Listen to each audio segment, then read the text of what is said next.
সংগঠনে দখল কায়েম করাকে কেন্দ্র করে কোন্দল নতুন কিছু নয়। কংগ্রেস, বিজেপি বা তৃণমূলে সাংগঠনিক অন্তর্বিরোধ থেকে রক্তপাত খুবই স্বাভাবিক ঘটনা। সিপিএম সহ বাম দলেও গোষ্ঠী কোন্দল বরাবরই ছিল। তাকে ঘিরে গৃহযুদ্ধ বাঁধলেও তা ছিল ব্যতিক্রমী ঘটনা। কিন্তু রাজ্যে প্রায় ১.৫ শতক ক্ষমতার বাইরে থেকেও সিপিএম এর ঘরোয়া কোন্দল যে কত তীব্র তা দলের চলতি সম্মেলন পর্বে প্রকট হয়ে পড়েছে।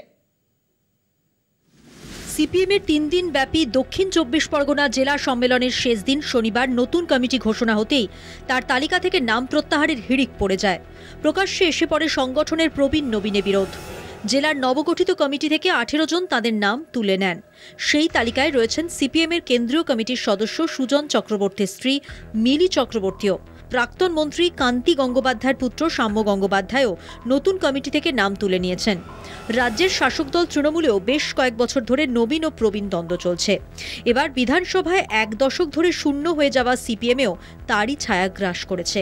ক্ষমতায় থাকাকালীনও এই দক্ষিণ ২৪ পরগনাতে সিপিএমের গোষ্ঠী কোন্দল যথেষ্ট তীব্র ছিল। কিন্তু ক্ষমতাচ্যুতির পরেও তার যে বদল ঘটেনি, দলের জেলা সম্মেলনই তার সাক্ষ্য দিচ্ছে।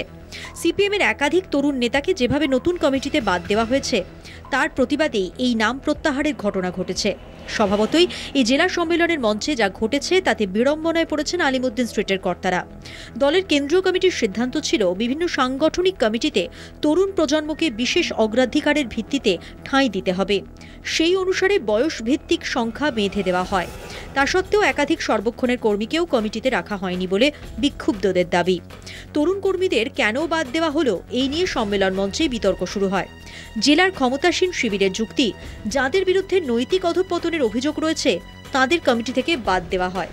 দলের এক রাজ্য নেতার দাবি, এই ধরনের অভিযোগ থাকলে দলের মধ্যেই নির্দিষ্ট প্রক্রিয়া রয়েছে, সে পথে না গিয়ে সম্মেলনে ওভাবে বাদ দেওয়া যায় না বলে মনে করেন ওই রাজ্য নেতা। সিপিএমের রাজ্য সম্পাদক মোহাম্মদ সেলিম জেলা সম্মেলনগুলিতে উদ্বোধন করতে গিয়ে সংগঠনে উপদলীয় প্রতিহিংসামূলক মনোভাব কাটানোর কথা বলেছেন। কিন্তু কার্যক্ষেত্রে দেখা যাচ্ছে উত্তরের জলপাইগুড়ি থেকে দক্ষিণ ২৪ পরগনা সর্বত্রই গোষ্ঠীবাজি অব্যাহত। দলের ২ কেন্দ্রীয় কমিটির সদস্য সুজন চক্রবর্তী ও শ্রমিক লাহিড়ির শিবিরের দ্বন্দ্ব প্রকাশ্যে এসে গিয়েছে।